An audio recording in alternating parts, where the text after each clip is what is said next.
Fala aí, galera. Iniciando hoje mais um episódio do Um Brinde à Vida, trazendo para a mesa uma pessoa fantástica que Deus me deu. Deus me deu a honra de conhecer num momento muito engraçado. Trago para a mesa hoje um super-humano, um ultramaratonista, uma pessoa que detém todas as letras da frase do meu podcast chamado Um Brinde à Vida. Com muita honra, muito obrigado pelo aceite do meu convite, Carlos Dias. Muito obrigado, Carlos, por estar participando e batendo um papo sobre a vida e sobre o prazer de estar vivo. Pô, Maurício, para mim é uma honra muito grande. Eu agradeço o convite e é sempre um prazer poder compartilhar com o público a minha jornada, compartilhar conhecimento, histórias e, como o nome do podcast, brindar a vida, dar um brinde à vida. Dá um brinde à vida. Eu agradeço demais. Cara, você lembra como a gente se conheceu, cara? Você lembra disso? Sim. No samba de coxia, né? Samba da coxia. Samba da coxia. Você sabe que eu tava lá, cara? O samba da coxia, pra quem não sabe, o samba da coxia é uma roda de samba que é realizada pelos profissionais que trabalham com a Denise Fraga no teatro.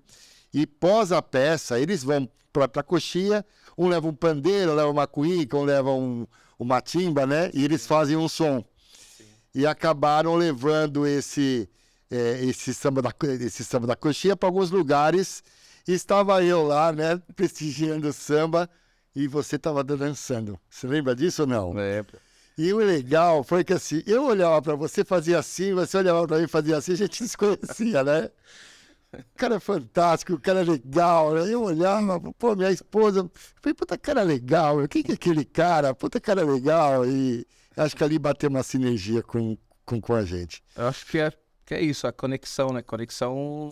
Foi impressionante isso, não? Tem que ser apresentado por alguém. Eu acho que quando a gente sai da nossa casa, eu tenho isso comigo, né? Quando eu saio da minha casa e que eu vou percorrer esse planeta, né? A gente vai falar sobre isso. Eu acho que eu tenho que entregar sorriso, entregar energia boa para as pessoas. E o Samba da Coxia tem uma anfitriã fantástica que é a Denise Fraga. Ela é uma pessoa iluminada. Ela é iluminada. Entrega esse olhar, essa energia boa, né? Então, sempre que eu posso, eu vou lá prestigiar, porque para dar um abraço nela, dançar um pouquinho também. Não é? Que além de correr, eu gosto de dançar. E aí a gente começou a bater um papo e eu fui saber quem é o Carlos. Me conta um pouco, quem é você, cara? Sem fazer questionamento, mas pô, eu tava conversando com você lá, ultramaratonista, Guinness Book, ultra-humano, como é que é? O super-humano pelo Stan Lee. Fala um pouquinho, quem é o Carlos, cara? Da onde nasceu esse seu lado tão desafiador ou tão aventureiro e tão... Me conta um pouco, quem é você, cara? Eu sou uma pessoa comum, mas que sempre gostou de sonhar, e sonhar com coisas ousadas, e que sempre tive a consciência do meu valor interno, e que eu poderia fazer algo diferente na minha vida. Sempre tive essa convicção interna, né? Que eu poderia, não importasse onde eu nascesse, onde eu morava, que eu tinha um valor interno e que eu podia transformar o meu cenário. E ao transformar o meu cenário, eu podia transformar o cenário de quem estivesse ao meu redor. Você sabe que isso é um dos pilares do episódio do podcast Um Brinde à Vida. São pessoas que fazem a diferença na vida de outras pessoas. Desculpa, mas continue. Eu nasci em São Bernardo do Campo. Minha mãe e meu pai, eles eram da Bahia. E em 1969 vieram para São Paulo. Eles se casaram e tiveram 3 filhos, né? Tenho 2 irmãs. Eu sou o mais novo. Né? É o caçula? Sou o caçula. E lá no início, nesse início de vida, Minha mãe e meu pai trabalhavam na mesma empresa, na empresa de logística. E nessa empresa teve um assalto em 1975, eu tinha 2 anos de idade. Meu pai foi assassinado nesse assalto. Puxa. E aí, minha mãe surgiu como um grande personagem, né? Uma grande protagonista. Segurou a onda de vocês. Sim, para estar criando os 3 filhos, mas assim, o momento mais escasso da vida dela, porque ela era faxineira da empresa, né? E meu pai era vigia. Então, pô, ela tava lá com o menor salário da empresa, tinha 3 filhos, perdeu a pessoa que ela mais amava ali, O alicerce companheiro. principal. Então, o que que ela fez naquele momento ali? Por que que ela surgiu como um grande personagem? Porque ela olhou aquele momento de escassez e de adversidade e ousou sonhar, né? Ao invés de lamentar, ela ousou sonhar. O sonho dela era ver eu e minhas 2 irmãs na universidade, na escola, conquistando conhecimento. Então ela focou nisso. É como, se você for fazer um comparativo, é como se ela tivesse também sido uma ultramaratonista, Não tenho dúvida. percorrendo uma longa distância e teve que trabalhar muito a parte mental, Nossa, não tenho né, e nenhuma manter dúvida. constância e focar no sonho. Então ela conseguiu Resiliência ali. resiliência e ela conseguiu nesse sonho dela, né? E de acreditar diariamente que ela ia ver eu e minhas 2 irmãs na universidade. Ela trabalhou, manteve constância e conseguiu conquistar esse sonho, que é ver os 3 filhos Formatos. formados. Eu me formei em administração de empresas, fiz pós em psicologia organizacional. A minha irmã do meio fez pedagogia e matemática. A mais velha fez ciências contábeis. Que legal. Então, quando minha mãe completou 50 anos de idade, a gente colocou ela para aprender a ler e escrever, que ela não sabia ler e escrever. Que E ela foi até o 2º grau, Que história linda. né? Completou o 2º grau. E um dia que foi marcante, assim, na jornada, foi ver ela ler uma vez uma revista de forma crítica, né? Não só olhar desenho, Sim. mas ela leu aquela revista de forma crítica. Então, questionando, né? Então, no momento que eu vi que minha mãe estava questionando uma coisa Ela entendeu, né? aquilo me bateu uma energia muito forte, assim, um mundo de possibilidades se abriu na minha mente, de que era possível a gente fazer qualquer coisa quando a gente mantém constância, quando mantém foco e entusiasmo na nossa jornada, sabendo que o mundo vai entregar caos para você, sabendo que vai ser... Nunca é fácil. Você vai ser questionado todo o Sim. tempo, você vai receber Desafiado. não o tempo todo. Não o tempo Desafiado. inteiro. Não é o que mais se Não vem na recebe. sua mão. Então você tem que manter isso para conseguir chegar e conquistar algo, né? E quando eu vi minha mãe lendo aquela revista, foi justamente isso que eu falei, pô, é possível. É isso que eu vou fazer. É. Esse sorriso no rosto já existia desde aquela época? Sempre existiu? Sempre, desde criança. A gente sempre fala assim, que as pessoas falam, pô, foi difícil a infância? Foi, perdi meu pai logo com 2 anos de idade. Mas a gente nunca deixou de brincar. A gente nunca deixou de sonhar. A gente nunca deixou de acreditar que podia fazer algo diferente, né? E até hoje, nunca é fácil conseguir Nada é conquistar as fácil. coisas. Nada é Você fácil. vai ter que manter uma firmeza ali para conseguir alcançar seus objetivos. E isso é gostoso. A vida é interessante justamente por isso. Porque se tivesse tudo na nossa mão, vamos falar, dado, né? Ou Você não daria valor, né? você Não, talvez não tenha o mesmo sabor. É lógico que a talvez gente não sabor. quer que você vou fazer todas as coisas, tem que ser um esforço, sabe aquele esforço Tremendo. tremendo? Não, tem que ser mais fluido. É o que a gente deseja para a sociedade mundial como um todo, para que as pessoas tenham a vida delas mais fluidas, que elas conquistem as coisas com mais oportunidades, né? Mas se não tiver isso e tiver um paredão na sua frente, tem que fazer que nem minha mãe fez na época. Pegar uma escada, colocar nesse paredão, Arregaçar a manga e vamos em frente. Né? subir degrau por degrau e olhar além daquele paredão. E ver possibilidades, não só dificuldades, né? Você sabe que você falando isso, eu tô fazendo 60 anos de idade, né? E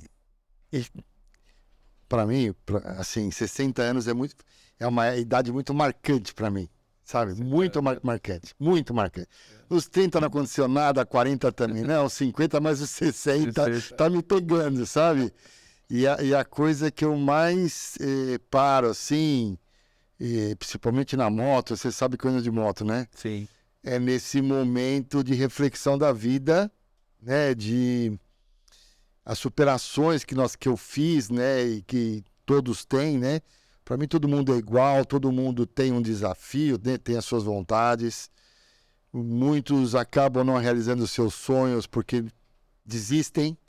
E eu também não gosto de desistir, sabe? E eu decidi em algum momento chamar e eternizar, assim, pessoas que têm o mesmo pensamento que eu, sabe? Não estou falando o jabá de novo, mas esse um brinde à vida é onde os 60 anos me trouxe. Cara, eu preciso falar com gente diferente, sabe? Sim. Gente que faz a diferença, gente que eleva o astral das pessoas, porque a gente vive num caos, né? Se você deixar, o mundo consome a gente, né? E eu falei, puta, eu quero estar do lado, né? Eu quero participar, eu quero compartilhar. Gente que tem um sorriso igual a esse, assim. Puta, muito legal, muito legal. Como que você começou essa trajetória de corrida? Você é ultramaratonista. Sim. O que é um ultramaratonista? Um ultramaratonista é você correr acima dos 42 quilômetros tradicionais. 42, 195 Puta metros, que né? pariu, não cansa não, cara. E correr prova de 100, 200 quilômetros. Não tem Tem vários tipos de provas de ultramaratona, né? Até provas de 1.000 quilômetros. Então, é uma prova de resistência, ultra resistência. As provas que eu sou especializado são provas de autossuficiência, onde você não pode receber Nem o auxílio ajuda externo. externa. Você tem uma estrutura da organização, só que você tem que levar os equipamentos, comida, tudo que você precisa na mochila. Vai atravessar um deserto, uma selva, uma montanha durante 7 dias, numa distância média de 250 quilômetros. E nessa jornada dessa travessia, a organização te dá água a cada 15 quilômetros e o acampamento para você dormir, né? Com uma fogueira para você preparar a sua comida e você dormir. É isso. O restante é com você. Você tem que saber gerenciar o que você tem na mochila, chegar dentro do tempo certo. Alimentação, tudo? Tudo. É você que leva. Tudo. Protetor, assadura, é tudo 7 seu. dias tá ali. Tem que estar tudo ali. Se você pegar de alguém, passando numa comunidade, alguém te deu um miojo. Miojo, dançou. Você tá Desclassificado. desclassificado. Putz, que legal. Você recebe punição. Então, você vai estar aprendendo a gerenciar a sua própria jornada, né? E enfrentando todos os intempéries que tem na natureza, os momentos inesperados que a natureza oferece a cada minuto e te força a estudar. Cada prova dessa faz com que você estude, né? Estude o país que você vai realizar a a prova, o tipo de a cultura local. cultura, religião, economia, política, É legal, né? a conjuntura, né? Sim. Daquele lugar. E também roupa, alimentação, né? Para você chegar lá e ter menos impacto e conseguir percorrer aquela jornada e voltar sem ter nenhuma sequela, né? Não ter nenhum tipo de acidente, lesão e saborear, né, aquilo que você está se propondo. Eu comecei na corrida com 20 anos de idade, né? Então, antes de começar a correr, eu sempre fiz esportes. Lá em São Bernardo do Campo, a gente brincava na rua sem saída. Eu moro numa rua sem saída, né? E aquela rua sem saída é onde a gente brincava de pega-pega, rolemã. Aquelas coisas que hoje não existe mais, que é queimada, mãe da rua, esconde-esconde. Então a gente ficava, chegar na escola já brincadeira na rua. Brincadeira na rua, fui criado assim também. Então ali eu comecei a brincar de correr naquela rua. E foi através daquela rua sem saída que eu sempre brinco, né? A rua sem saída me ofereceu diversas saídas. Foi ali que eu comecei a sonhar. E eu sempre olhava o avião passando, eu falava assim, um dia eu vou entrar naquele avião. Cara, você tá brincando. E eu quero saber Cara, como que aquela criança naquele lugar onde esse avião tá chegando, como ela brinca, como que é aquele lugar. E eu falava, um dia eu vou entrar nesse avião. Parênteses, cara. Quando eu era moleque, aqui em São Paulo, eu moro em São Paulo. Aqui em São Paulo, a brincadeira, ou seja, o passeio de domingo era ir no aeroporto de Congonhas e avião levantar, cara. Não era da sua época isso. Não. Mas a minha mãe me levava no aeroporto, a gente ficava tinha um tubo de metal, ficava olhando o avião, para o avião levantar e ir embora, o avião levantar. E o meu sonho era, puta, eu queria estar naquele avião. Isso me ajudou ao lado da moto, que eu já te falei que eu rodei 1 milhão de quilômetros de moto, né? Mas depois não é isso que eu queria falar. Então você teve também essa mesma vontade de querer ir mais. Assim, toda aquela garotada que tava ali, né, brincando naquela Que rotina aí, legal, cara. tinha um senso de comunidade muito grande, né? Sim. Por exemplo, a vizinha fazia um bolo e levava para minha mãe. Sim. Minha mãe fazia outro bolo, devolvia aquela tapuia. Igual. Um outro bolo. Igual, ia na casa do outro, não precisava marcar a hora, né? Ia lá e... Se uma mãe de um amigo meu fazia lá um lanche da tarde, ia todo mundo para aquela... Não era só ele que ia. Claro, ia todo mundo. O lanche da tarde, vice-versa na minha casa. As mães chamavam, né? A, B, C, D, ia lá fazer o bolinho da tarde. Então ali tinha aquele senso de comunidade. Uhum. É lógico, cada um tinha seu sonho. Eu tinha amigo ali que queria ser cientista, outro médico, outro queria ser jogador de futebol. Eu, na época, eu sonhava ser jogador de futebol, porque tinha vários campinhos de terra lá ao redor da minha casa, né? E campos que nem saiu, que nem o Edenilson, que hoje é um comentarista, ele saiu do campo perto que era 3 quadras da minha casa. Que legal, cara. Então, assim, aquelas crianças que estavam ali brincavam. E cada um com seu sonho. Sonhavam. Mas tinha muitas assim, a dificuldade também era grande. E muitas pessoas não acreditavam que iam conseguir sair dali para fazer alguma coisa muito diferenciada. Tinha aquele negócio do pé no chão também. Sim. É muito não, né? É muito não. A gente escuta não o dia inteiro, né? Então, eu sempre fiquei ali sonhando. Eu falei, eu vou ser jogador de futebol, né? Fui jogar futebol. Depois fui jogar vôlei. Fui jogar handebol. Sempre esporte. Quando chegou na época do exército, fui dispensado, né? Como a grande maioria dos moleques que moravam ali. Foi dispensado por excesso de contingência. Né? Mas você queria pegar exército ou você queria sair? Não. Você queria pegar? Não. Eu também não. Na época do exército, eu fui dispensado. Aí teve um curso. Eles ofereceram um curso de paraquedismo. Estou sempre ligado ao esporte, né? Tô vendo. Ofereceram um curso de paraquedismo para quem quisesse fazer uma provinha. E quem passasse ganhava o curso, a bolsa, né? A gente não tinha condição de pagar um salto de paraquedas. Mas tinha um curso, eles ofereceram esse curso. E eu fui lá e fiz a prova.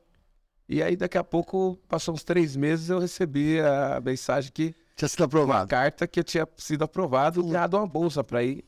Para virar paraquedista? Para virar paraquedista, para dobrar paraquedas. E era aqui no Ibirapuera, no Museu da Aeronáutica, né? E eu vinha lá de São Bernardo para lá pro Museu da Aeronáutica, fiz os cursos, tudo. E aí chegou uma hora, o capitão viu que eu dobrava muito bem o paraquedas e me fez um convite para que cada paraquedas que eu dobrasse, eu ia ganhar um salto, né? Lá em Americana, Nova Odessa, né? Era o clube de Nova Odessa, no interior de São Paulo. Então, assim, foi uma época que eu saltava de paraquedas, era caríssimo saltar de paraquedas. Eu ia num Fusca azul, com um capitão aqui, ele me pegava no metrô, aqui no Metrô Saúde, em São Paulo. Ia até lá? Ia até lá em Americana, do lado, né, que é Nova Odessa ali. Não era em Boituva? Não tinha Boituva ainda? Não, Boituva tinha, mas na época era tudo... quem fazia os cursos de paraquedismo civil era o pessoal da área militar. Era aquele paraquedas redondo? Paraquedas redondo. Ou é aquele redondão mesmo, que não tem muito controle? Você tinha que saber aprender o vento, estudar o vento, tudo. E aí eu fui pra lá e aos finais de semana eu dobrava o paraquedas e ganhava o salto. Era a maneira que eu continuei ali. Né? E você queria saltar? Eu queria saltar. E eu saltava todo final de semana, eu saltava. Então ali foi uma fase muito legal, porque eu aprendi a ter os protocolos de segurança, a importância, né, de você respeitar cada a preparação, né? Como entrar no avião, a abertura, né? Aquela coisa do centro da gravidade e para até saltar para não ter nenhum risco. Então, foi a época que eu não tive nenhum arranhão. Medo no avião, não? Medo, sim. Medo sempre. Sim, é importante ter medo. Opa. O ser humano tem medo de falar medo, né? Que tem medo de alguma coisa. É importante que você tenha medo. Cara, a hora que você O medo perdeu o vai medo, fazer você se preparar mais. se preparar mais, colocar o capacete na moto, cinto de segurança, né? Não tem cinto de segurança na moto. Não, Mas o cinto de segurança no colocar o carro. cinto de segurança. Sim, claro. Você vai ter o cuidado para não ficar tão exposto. Aham. Então, que nem eu no meio, vou atravessar um deserto, então eu estudo tudo que eu vou colocar na minha mochila para atravessar aquele deserto sem ter um risco grande de ter um acidente, né, de repente voltar com a perna quebrada, alguma coisa assim. Então, o medo é importante. No paraquedismo, se você não tiver medo, você pode acometer um erro muito grande. Problema muito sério. É na moto. Você falou de deserto, cara. Então, você começou a correr, então virou um ultramaratonista. Eu comecei a correr com 20 anos. Com 20 provas anos. curtas, de 10 quilômetros. Essas provas tradicionais que tem em todos os lugares, essas prova mesmo, né? As corridas de 10 quilômetros que teve aqui na Vila Prudente, uma prova. E aí eu gostei da atmosfera, né? Que era no domingo de manhã, pessoas de várias partes da sociedade. Várias idades, várias... Era o empresário, era a atriz, era o gari, todo mundo junto com o único objetivo de todo correr mundo os 10 igual. quilômetros. Todo mundo igual. É lógico que até aquele que ia correr e ganhar a prova com 30 minutos, o outro ia correr Só para completar, só para chegar lá. toda caminhando. Então, cada um ia ter seu porquê, seu objetivo. Então, ali eu falei, pô, adorei esse ambiente e é uma coisa que não atrapalha o meu dia a dia. Eu tenho que trabalhar, tenho que estudar, né? Então, eu tenho que... isso aqui me agrada.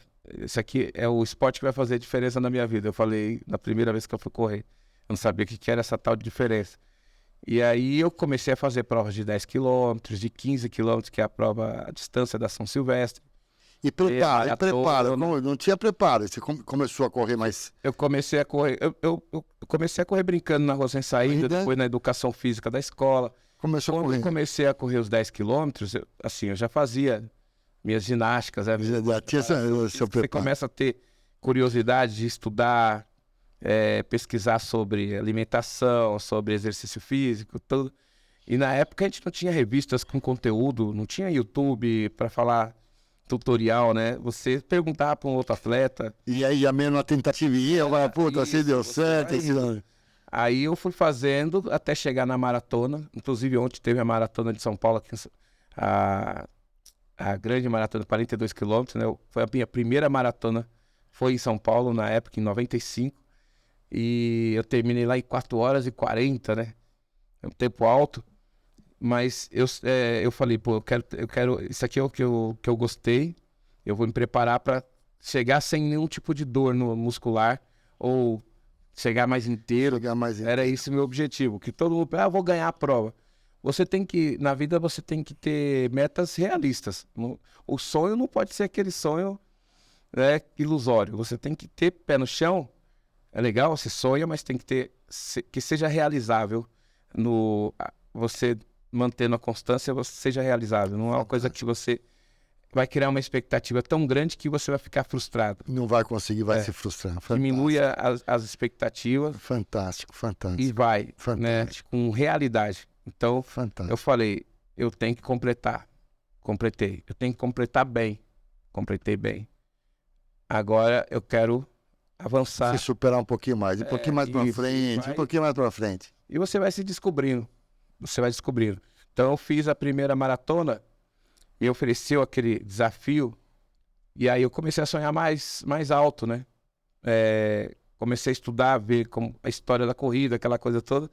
E aí eu vi que tinha a ultramaratona, existia uma ultramaratona que era de 100 quilômetros. Cara, é mais do dobro, não? E aí eu vi atletas, né? Nós tínhamos o Valmir Nunes em Santos, que é o melhor ultramaratonista do Brasil, que tinha quebrado vários recordes nas provas de 100 quilômetros.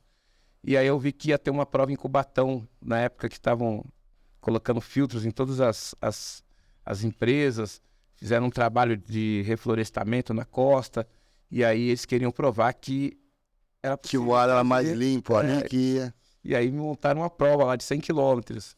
Ia vir russo, polonês, grego, espanhol, tudo para essa prova. Inclusive o Almin Nunes, né? Aí eu falei, pô, eu quero participar dessa prova, né? E aí eu peguei, fiz todo o treinamento para ir para essa prova, 100 quilômetros. 100 quilômetros. Numa prova que eu tinha feito em Florianópolis, uma maratona em Florianópolis, conheci meu treinador, chama-se Herói Fung, né? Ele é filho de chinês com alagoano. E eu peguei e conheci ele no finalzinho da prova em Florianópolis. Ele me ofereceu um pedaço de pão nos últimos 2 quilômetros e um refrigerante de cola, e foi do meu lado ali, falando, não, você vai conseguir, vamos lá, tal. E naquele dia, a gente começou até informalmente, né, trocar conhecimento ali. E ele mora na Serra da Cantareira. Aí eu falei pra ele, né, falei, pô, tem uma prova em Cubatão, vai ter isso. Eu queria conhecer essa prova. Aí ele falou, se você quer conhecer a prova, então você tem que vir pra Serra da Cantareira, né? Eu vou te ajudar a treinar aqui. Você vai ter que treinar aqui na Serra da Cantareira. Então, durante a semana, eu corria da minha casa para o emprego, para a empresa, que eram 16 quilômetros. Era o meu horário de treino, era sair 4h40 da manhã e a meta era ultrapassar a linha de chegada, que era a empresa, até 7h30, que eu tinha que tomar um banho. Chegava antes de trabalhar. Então você já saía de manhã, indo para o trabalho e já fazendo um treino. Daí trabalhava 8 horas e à noite tinha faculdade na cidade vizinha. Eu morava em São Bernardo, estudava em Santo André e chegava na minha casa 11 horas, 11h30, meia-noite. Ainda tinha trabalho de casa. Sim, você não dormia na hora que você chegava. Então, no outro dia tinha repetir essa tarefa. O único dia que eu não treinava era segunda. O dia off. Só trabalhava e estudava. Então, você, quando quer alguma coisa, quando você faz aquele cone de prioridade, você tem que aprender, para formar esse cone, tem que aprender a falar sim e não. E também tem que aprender a receber não, para manter constância. Eu sempre falo para as pessoas que a minha vida foi construída com os tijolos dos nãos. Começamos lá, com a perda do meu pai lá atrás. E é justamente os nãos que fizeram com que meu DNA fosse fortalecido. E você vai aprendendo a ser mais criativo, você vai ficando mais assertivo, né? Então, ali, naquela prova de 100 quilômetros, eu falei, pô, né, eu vou ter que abdicar de um pouco de conforto para conseguir estar naquela prova e terminar bem.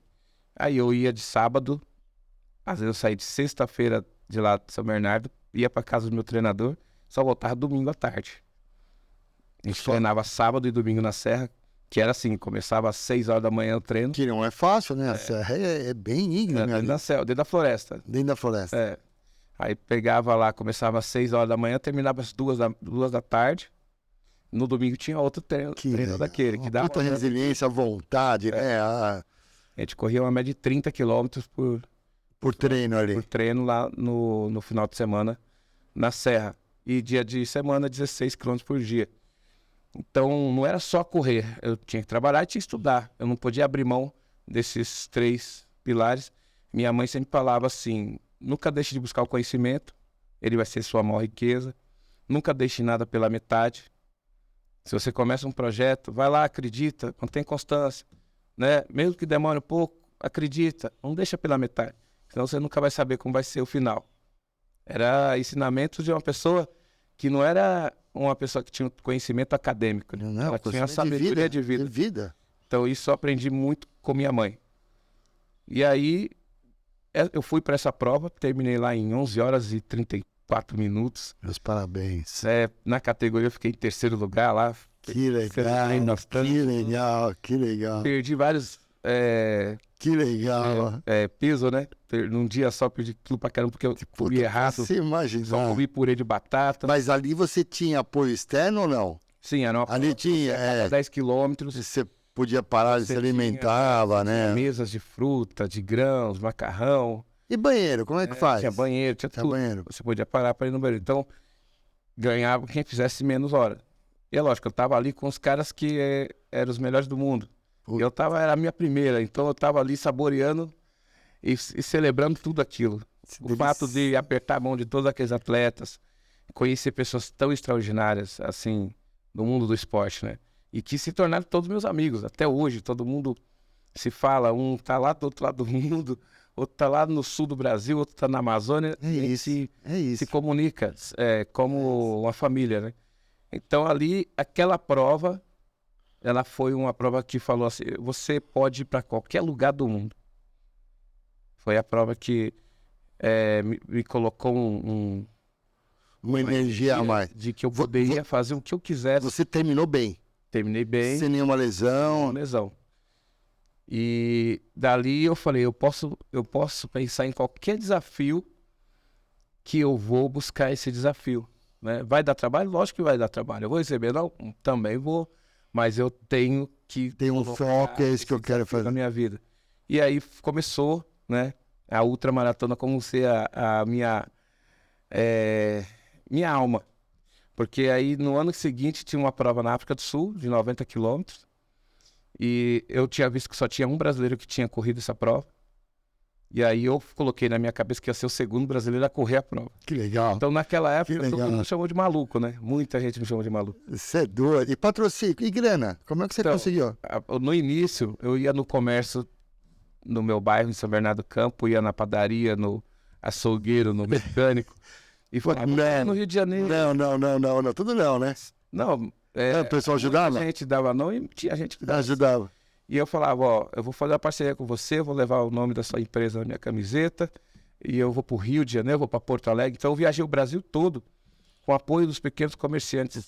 Que os patrocinadores locais, né? Menores comerciantes, os menores Que legal. empresas. Que legal. Era arquiteto, era dentista, era Que cara que acredita, que também é empreendedor, sabe o que conhecia no dia a dia. Não, e sabe que também no negócio dele não é fácil, né? Então, E eu falava, cara, eu "Vou divulgar acredito em você. isso. Daí, Que legal. bom dinheiro divulgar.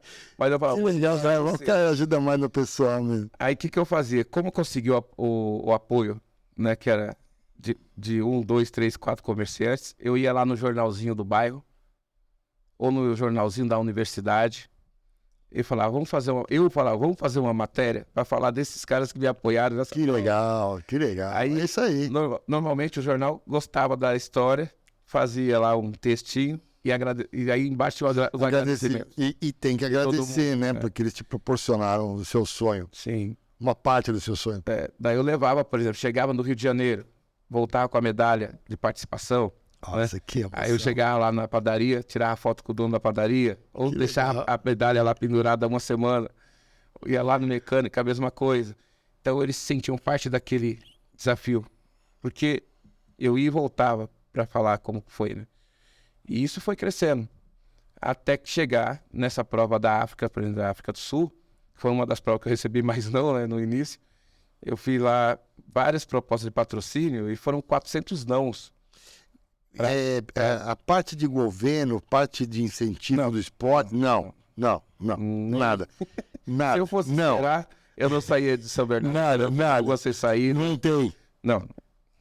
Foi. Galera, fica a dica, nós estamos falando com super-humano brasileiro, fica a dica, quem mexe com esporte, por favor, incentive as pessoas. Mas vamos lá, não. E, assim, no meio dessa coisa, você colocar e desenhar um projeto, que nem eu falei, eu vou correr na África do Sul, 90 quilômetros. Então, quase ninguém tinha ido, só tinha um brasileiro que tinha ido para lá pô, era muito mais fácil a pessoa falar, você é louco, você pode se quebrar, pode ter uma lesão. Lá, você tá lá, Várias sim, né? eu conheço essa história. E aí eu mandei proposta para vários tipos de empresas, desde a pequenininha até a grande. O que acontecia quando eu recebi o não? Eu falava obrigado, né? Continuava e comunicando, mantendo a mesma constância. Eu ia da minha casa para a empresa correndo. E quando alguém perguntava para mim, por que você tá correndo? Você tá com... Cada vez Você mais. tá querendo economizar na passagem? Até para mostrar pro cara que falou não, que, né? Não. Não? Eu nunca precisei fazer isso para mostrar para alguém.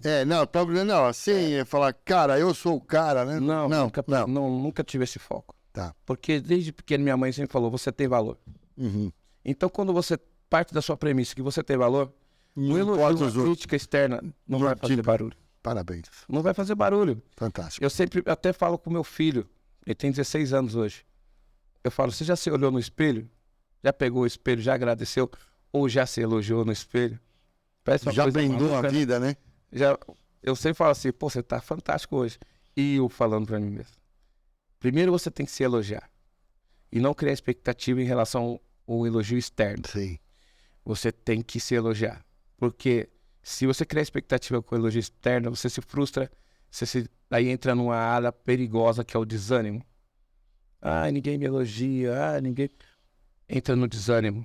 Então eu já parto da premissa que eu posso sim, eu tenho capacidade, eu tenho Muito valor. bom, muito bom. E aí o elogio ou não Importa. não vai ser... Não é tão forte. Tem impacto. É lógico que todo mundo adora Ser elogiado, elogio, claro. mas se você criar essa expectativa, você não avança. Fantástico. Então, na época, eu pegava, recebia o não, obrigado. Era não no telegrama, era esperando na recepção da empresa, olha, nesse momento não vai dar.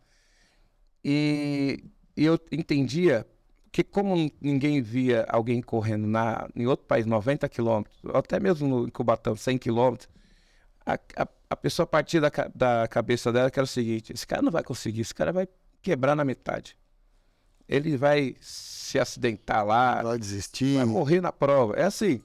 Ele não Vai ter um ataque cardíaco. Isso. Porque é uma coisa muito nova. Não mostrar na televisão, ó, correu 100 quilômetros. Não tinha isso. Então eu entendia também o não. E eu agradecia e vamos embora. Então eu mandei 400 não. Normalmente a pessoa desiste. Ah, não é pra mim, tchau, né? Eu continuei comunicando, virei chacota. Esse 400 nãos é verdadeiro ou é forma de falar? Não, verdadeiro. Você recebeu 400 não. É. E nessa brincadeira, quando eu tive os 400 nãos, eu peguei um papel e coloquei lá, dia 10 de junho, 1998, às 11 da noite. Esses 10 de junho, às 11 da noite, era o horário do voo. Eu vou estar lá. Eu vou lá, dia 10 de junho, Eu vou estar lá. eu vou para África do Sul.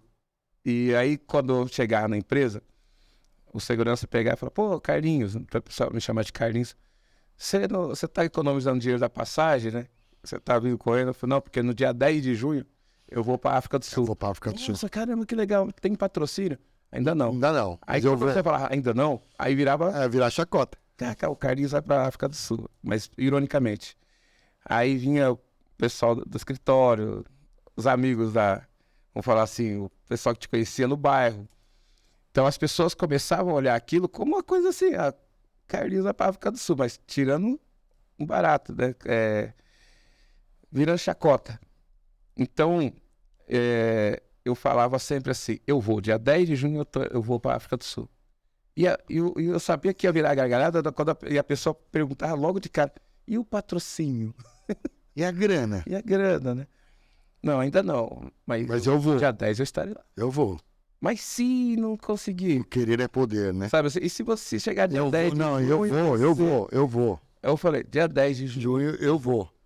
Então a pessoa acha que você é maluco. Até que chegou um dia que eu estava indo trabalhar, o presidente da empresa que eu trabalhava me ofereceu carona, não quis, tá chovendo. E ele falou, pô, você vai ser atropelado no acostamento e tal. Por que você tá fazendo isso? Eu falei, porque dia 10 de junho eu tô indo pra África do Sul, eu tô treinando. Você falou pra ele? Daí ele foi embora, sem entender nada. Aí me chamou pra conversar, né? Aí me explica esse negócio de 10 de junho. Que porra é essa? Eu pedi férias, né, pra junho e tal. Dia 10 de junho eu vou correr na África do Sul. Tô treinando pra ir pra África do Sul. Tá, mas e patrocínio? Mesma coisa. Falei, ainda não tenho, mas eu vou. 10 de junho eu tô indo pra África do Sul. Aí ele pegou e falou assim, então dia 10 de junho você vai pra África do Sul. Te deu patrocínio. E a empresa vai junto. E foi a empresa, foi a única empresa que ele foi junto com você. Patrocínio que me bancou pra África do Sul. Aí ele foi junto? Não, a empresa. A empresa? Patrocinou. E aí eu fui pra no dia 10 de junho, às 11 da noite, eu tava dentro do avião da Salteado. Cara, parabéns. Que isso daí linda. Virou, né? Coisa linda. Aquela coisa assim, a emoção foi muito grande, parecia que eu tinha ganho a prova. Posso imaginar. A primeira pessoa que eu falei que eu tinha conseguido foi pra minha mãe. Que legal. Desculpa te perguntar, sua mãe tá viva ainda? Não. Aí eu peguei e falei pra minha mãe, eu vou pra África do Sul, né? A empresa vai pagar. Daí ela pegou e falou assim, não acredita em tudo que eles falam, porque às vezes eles falam que vai fazer e não faz. Mãe, ele apertou minha mão, né? E ele falou que eu vou pra África do Sul. E é o fio do E ele bigode. cumpriu, né? Cumpriu o combinado. Na verdade, ela não queria que você se frustrasse, né? Não, mas ela sempre foi pé no chão. Pé no chão, exato. Mas O eu pessoal falei pra ela, fala, mas ele na hora, apertou a né? minha mão. E como se você, assim, se o cara apertou minha mão, não importa se ele fosse Claro. presidente do É o fio do bigode. ia ter que cumprir. É o fio do bigode. Cumprir. Sabe, porque você tá muito firme naquilo. Claro. Então você não tá brincando com. Com o sentimento e nem com o outro, é claro, é sério, né? Aí tinha que cumprir. E aí eu fui, quando eu voltei, fizeram uma festa, tudo. Eu completei a prova sem ganhar medalha, não ganhei a Me medalha. conta, chegou lá, pegou o avião, chegou lá na África do Sul, e aí? Fala português lá, fala inglês. Não, inglês, Fala inglês lá. fala africano. E aí, chegou lá, como é que é? Lá deserto, não? Não, a África do Sul é o lugar mais rico da África, né? É, lá embaixo, né? Igual São Paulo. Igual São Paulo. Igual São Paulo. Eu fui para Durban, um lugar incrível, onde foi feito o primeiro hotel 6 estrelas do mundo, foi lá. Cara, que legal. Aí, antes da prova, eu cheguei 5 dias antes, então a gente fez um tour de visitar as melhores... Foi a primeira vez que você tinha saído do sim. país? Imagina a sua Conheci emoção lá, cara. Diamante, conheci os vinhedos, vinhos, os melhores vinhos da África do Sul. Pra quem não sabe, que o pessoal fala sempre do vinho italiano e tal. É, a África do Sul é famoso. Africano é um vinho fantástico, que é Não viu nem- consumido na Europa e nos Estados Unidos. Não viu nenhum tubarão branco lá? Não. A praia, por exemplo, Durban, se você pegar Copacabana, Ipanema e Leblon, São semelhantes. Durban, em termos de orla, dá de 10-0. Né? E orla, infraestrutura, né? De restaurantes, tem aquários, aqueles aquários gigantes, onda artificial que os caras... Sem surf, sem. Você fazer surf, lá é terra do surf, né? E tem muita história ali em Durban, né? Então... E aí você encontrou a galera que faz já isso, que faz Você foi fazer ultramaratona. Lá tinha gente do mundo todo. E já o pessoal que estava aqui quando fez em Cubatão ou era gente nova? Era outra Gente galera? do mundo todo. Aqui são provas totalmente diferentes. E eu já fiz amizade com todos os meus... Sorrisão aberto, cara. O meu inglês horrível. Que legal. Que E assim, o legal. pessoal fala, mas você não tem inglês fluente, como que você faz? Isso não é um Aí, problema. acho que a comunicação está muito mais avançada, mas Claro. não está além só do Claro. que só falar o inglês fluente. Que eu já vi muita gente falando inglês fluente, mas não se comunicar com ninguém. Exatamente. Não ter Perfeito. conexão com ninguém em Perfeito. outros países. Então, eu fui para a África do Sul, tive uma recepção maravilhosa. Fiz uma prova que tinha 14 mil corredores na época, em 1998. Ultramaratona com 14 mil. É a prova mais famosa da ultramaratona, como se fosse a maratona de Nova York, né? Então, é muito desejada, né? O país para assistir, chega a 1 milhão de pessoas nas ruas assistindo você. Então você vai estar subindo a montanha pela estrada e as pessoas estão te aplaudindo o tempo todo. Puta, energia da galera. Música, aquela energia incrível. E eu, nessa época, para você conseguir a medalha, você tinha que completar em 11 horas. Eu fiz em 11 horas, 1 minuto e 27 segundos. Eu não peguei a medalha. Ah, meu. Só que assim, para mim, Tudo bem. não, tudo bem não, foi fantástico. Não, tudo bem o fato de não ter pela medalha. Comemorei como se eu tivesse ganho. Ganho a primeiro lugar, cara. Todo desafio que você teve antes de ir. Eu me propus aí correr a prova. Eu corri a prova, né? Só não ganhei a medalha. Só não peguei a medalha no final. Porque lá é rígido, né? 11 horas. Hoje, se fosse hoje, Daria. pegar a medalha, que hoje eles aumentaram 1 hora. Quem for correr hoje lá, pode completar até 12 horas. 12 horas. Então, assim, eu fui o segundo brasileiro na história a completar essa prova. Puxa, Corri lá. mais uma vez, meus parabéns. Isso daí. Parabéns. E eu fui acolhido pelas pessoas, né, de vários países ali. Fiz amizade. E dali a empresa ainda me pagou a Maratona de Nova York no mesmo ano. Depois eu fui correr na Holanda, uma prova de 24 horas no interior da Holanda, em Apeldoorn. Essa prova em Apeldoorn eu fui, assim, o único brasileiro, né, na prova também. E eu recebi flores da população inteira lá. Mulheres, crianças, velhos, todo mundo me dando flores. Quando terminou a prova, tinha 2 garotos com um saco gigante, cheio de flores, me acompanhando pro hotel. Puta, que legal. Eu passei a prova experiência. inteirinha recebendo buquês de flores, as crianças fazendo cartolina com coraçãozinho, Love Carlos, Love Brasil, sabe? Que experiência. Aquela coisa que você nunca vai esquecer, esses momentos. O que passou na sua cabeça quando você recebeu esse I Love Carlos? Te veio um filme na cabeça? Que eu tava em casa. Que era isso que você queria dar vida. Era isso. E é engraçado que muitas vezes quando você vai sair do seu lugar para outro lugar, que nem eu saí daqui para ir para Europa, no interior da Holanda, muitas pessoas falam, pô, cuidado lá, pô, tem muito racista, pô, o pessoal não gosta de negro. Nada disso, aquela né? coisa toda. E quando eu cheguei no aeroporto de Amsterdã, tinha 2 famílias querendo me levar pro hotel. E nunca tinha me visto na vida. Quando eu cheguei, eles se ofereceram, pô, viram lá meu nome na lista de inscritos, viram que eu era do Brasil. E eles ficar com a gente. Foram lá e falaram, não, a gente quer, né? Te ajudar. Pegar ele no aeroporto e levar ele pro hotel, ou levar ele pra minha casa, pra nossa casa pra tomar chá da tarde. Aí você fica assim, caramba, né? Incrível isso. Então eu sempre fui muito, muito, muito bem recebido em outros países, nos lugares onde eu passei. E aí foi indo, até chegar nos desertos. Tá, isso que eu quero, né? vamos chegar aqui. Fui fazendo todos. Vamos parar um pouquinho aqui, cara. Você... Bom, e aí você virou um ultramaratonista com reconhecimento interno absurdamente grande, né? Falou, puta, eu consigo fazer isso, eu me achei, né? Na verdade é isso. É isso. E do lado de fora também as pessoas começaram a te reconhecer. Cara, eu vi que você cruzou 4 desertos correndo. É isso? Os 4 maiores desertos. Eu conheço um. Sim. Esse deserto do Atacama, eu tive a oportunidade de conhecer. Você cruzou o Atacama, Antártica, você correu na Antártica. Sim. Na Mongólia, onde era? Na China, né? Gobi, na China. Na China, e você fez o Saara. Saara. São os 4 lugares mais extremos do planeta. Saara, que é? Calor. É o lugar mais quente, que é o Saara. O mais frio, que é a Antártida. O mais úmido, que é a Mongólia, o deserto de Gobi. E o mais seco. seco. O Atacama é o mais seco. São os 4 extremos. Como é que é correr num úmido? Como é que é a sensação? Puta, deve ser desesperadora de suor, não?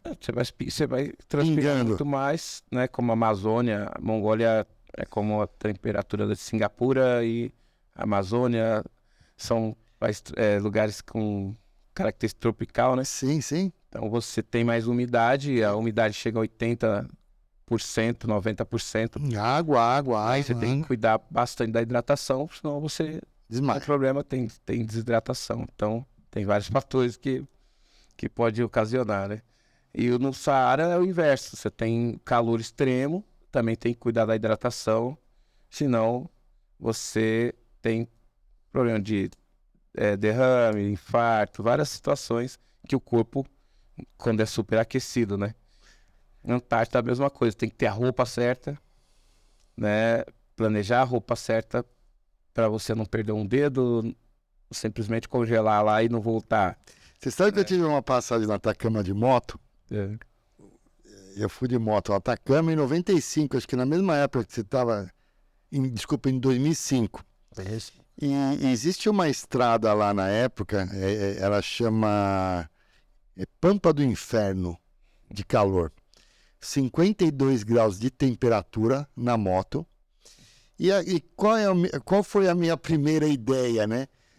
52 graus de temperatura, eu tava com uma jaqueta, macacão, né? Aquela parafernália que vocês podem imaginar de moto. A primeira reação que eu tive foi tirar a jaqueta e ir de camiseta. Eu tenho uma camiseta toda furadinha, que é fresquinha. Eu falei, pô, beleza, andei, fui com a camiseta, realmente o vento, aquele calor foi ótimo. Eu andei, Carlos, acho que eu andei uns 80 quilômetros, 90 quilômetros, comecei a olhar a estrada assim, a estrada aparecia e sumia, assim, sabe? E aí eu parei num posto, tem posto, quando eu parei eu estava totalmente desidratado, próximo a um desmaio, assim, com um nível... Já tá quase delirando já. Já estava delirando, né? E não tinha mais água, porque eu fui suando e a moto foi jogando minha água fora, eu não repunha, foi embora e eu sequei. Eu imagino você correndo um Atacama. Dos 4, qual foi o mais difícil? Acho que cada um... Atacama. Atacama? Atacama, ele que é, assim, cada ambiente desse aqui tinha uma característica dele. Sim, Que é isso que eu queria saber. Em Gobi é umidade, pedra. O solo é aquele. É pé, o que é é pedra mesmo? É rocha, você tá subindo, descendo montanha. Ele Tá tem descendo subido, rio, ele é plano ou ele é Todos. subida e descida? Você sobe a 5.000 metros de altura. 5.000. Tem, pega planície, que é os steppes, que eles chamam de steppes, né? E você... Entra em gruta. Mas assim, é uma característica de... A temperatura não chega a ser uma temperatura tão alarmante assim. Chega a 40 graus, mas ela não é igual você pegar 54 graus do Saara. Então, aqui você tem que preocupar com a hidratação constante, porque a umidade te consome muito, né? Você sente... assim, a exaustão é muito fácil chegar à exaustão. E mudava só saía da planície, subia a montanha, voltava para a planície. Mas era a mesma característica. E quando você corre em grupos ou você tem algum momento individual? Você fica sozinho ali? Às vezes você tem alguém que tem o mesmo objetivo, mas geralmente se dispersa. Só que a maior parte do tempo, às vezes passa o dia inteiro, só você e a natureza. E o que passa na cabeça do Carlos? Tudo. Passa a sua vida inteira ali dentro. Fica horas ali. Para você planejar a sua vida 10 vezes, né? E que tipo de pensamento vem? É ruim. Você não pode abrir margem para pensamentos que são limitantes, né? Eu sempre vou abrir margem para pensar nos melhores momentos da minha vida, no momento mais difícil que eu esteja vivendo naquele ambiente. Quer dizer, quando vê um problema, eu não vou ficar... Você vai enfrentar um problema e vai tentar... Eu foco na presença daquele ambiente. E quando eu saio daquela presença, vamos falar assim, mental, eu saio da presença do momento difícil do deserto. Aí eu foco, por exemplo, nas brincadeiras que eu tinha com meu filho. Vai vir no filme, né? Isso, penso nas crianças que estão no hospital lutando contra o câncer. Eu penso nos momentos, nas conquistas que eu tive, nos momentos bacanas que eu tive com meus amigos, das brincadeiras, das risadas. Você se apega a coisas que te traz prazer, que te traz momentos de brindar a vida. De brindar a vida. Então, você não fica apegado àquela coisa, pô, será que eu vou conseguir? Você colocar dúvida no seu projeto, você mesmo, você desiste. Ou, se você começar a falar, nossa, mas é muito difícil. Você já sabia que ia ser difícil. Então, né, saboreia cada pedacinho. Eu sempre falo assim, cada quilômetro tem que ser saboreado como se fosse chocolate, né? E em algum momento você falou, puta, isso não é pra mim, puta, que eu tô fazendo daqui. Então, a mente vai pegar e fazer, isso não é só na corrida, em qualquer área da vida. A mente, quando você tá num projeto ousado, ou projeto que você, não importa o trabalho que você esteja fazendo, a mente vai falar, por que você tá fazendo isso? Por que você tá aqui? Aí você tem que ter um porquê forte para responder essa pergunta. Se você não tiver um porquê forte, e não importa o porquê, cada um tem o seu porquê. Se você não tiver um porquê forte, você desiste. Para ali mesmo. Você para. Você vai falar assim, não preciso disso. Acabou. Você vai se convencer que você não precisa de ir em frente. E sim, o corpo vai te levar sempre a uma coisa mais amena, né? Não superar tanto. Isso. Na moto, você sabe que tem a mesma coisa. A moto, apesar de você estar sempre com um companheiro, às vezes viaja sozinho, mas com um companheiro, é ali no silêncio do capacete que você também tem esse filme. Sim. Anda horas, né? 10, 12 horas na moto. Obviamente que eu tenho um motorzinho no meio da perna, não tenho essas pernas que você tem. Mas o momento flow ali, que eu chamo, um momento de pensar na vida, de falar, puta, mal, isso aqui foi legal, isso não foi, puta, minha filha, minha esposa, o trabalho, puta, pra mim é uma terapia maravilhosa isso aí. E cada vez mais eu quero ficar mais longe, mais longe, e mais longe, e mais longe, e o preparo, só que no meu preparo ele é menos físico e mais, às vezes, no equipamento, né? Sim. Porque eu também vou no meio do deserto, se quebrar, eu morro lá. Sim. Não tem nada. E mesmo, muita gente pensa que a gente tem que ter uma força só muscular, né? A força física extraordinária.